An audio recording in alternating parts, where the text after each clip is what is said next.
I'm Walter Isaacson of the Aspen Institute, and I'm here with Professor Joe Ellis, and we've been talking about the Constitution.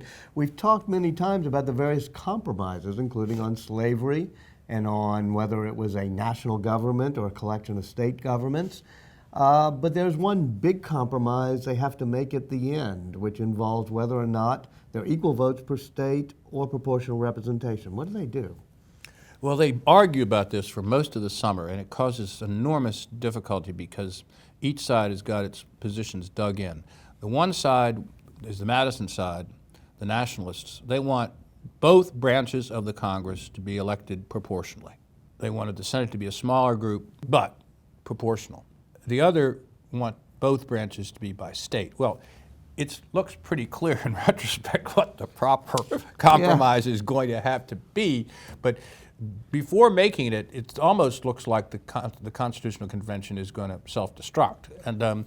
But it is the grand compromise. Some call it the Connecticut Compromise because it was originally proposed by Connecticut, and Franklin then comes and proposes it again. It is that representation will be proportional in the House of Representatives, and then in the Senate.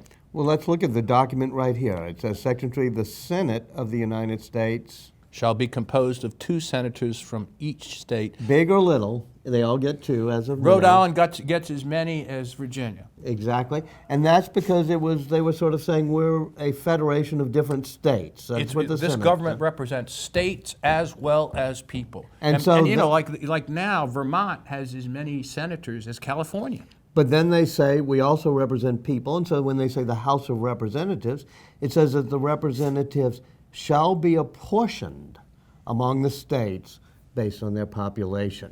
So it's a proportional representation. That's, of course, when they get into the complexity of what is the population of the state, and they do that very problematic compromise of 3/5 of all other persons, meaning slaves count when you're counting the population. One of the things that troubles them is even in the proportional representation in the House, each congressional district is defined as having 30,000 representatives.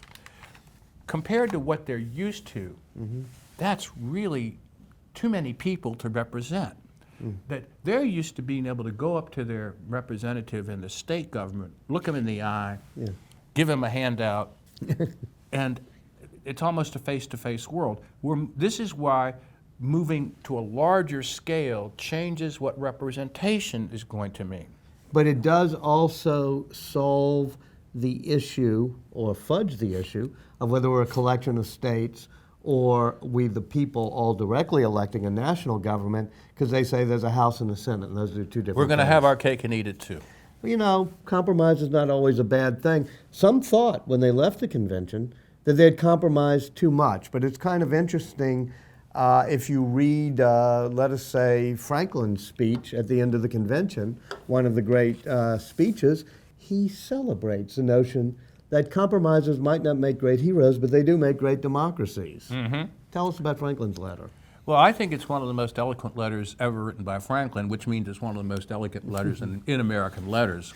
But it really is a statement about humility and the need to recognize that your own certainty is sometimes wrong. You know, when he was a young tradesman, they made a list of virtues, and he had 12 of them, and one of his friends said, hey, you've forgotten one, humility, you should add that. And for ever since, Franklin, you know, he says, for having lived long, I've experienced many instances of being obliged by better information and fuller consideration to change opinions even on important subjects. In other words, be open, be willing to compromise, have the humility to think that the person next to you might be right. And I love that for having lived long, he's 81, which is almost twice the age of the average age of the other He's the delegates. grandfather amongst the fathers.